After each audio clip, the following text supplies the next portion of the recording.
নমস্কাৰ, মই হেমাশ্ৰী পুনৰবাৰ আপোনালোকৰ মোৰ ভিডিঅ'লৈ স্বাগতম জনাইছোঁ। আজি কেঁচুমূৰীয়া ৰোগ সম্পৰ্কে আলোচনা কৰিবলৈ লৈছোঁ।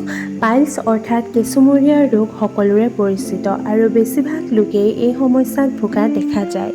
ই হৈছে হীৰাৰ এক গোট যি মলদ্বাৰৰ ভিতৰত বা বাহিৰত ফুলি থাকে।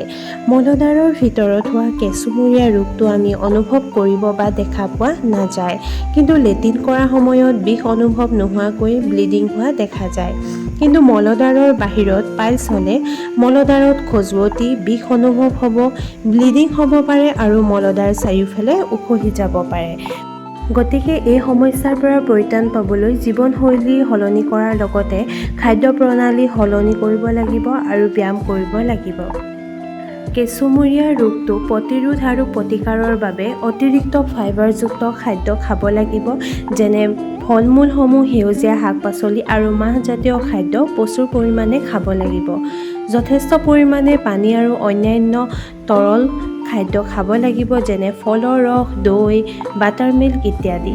বহু সময়লৈকে একেটা স্থানতে বহি থাকিব নালাগে, বিশেষকৈ টয়লেট গ'লে বহু সময় ধৰি বহি থাকিব নালাগে।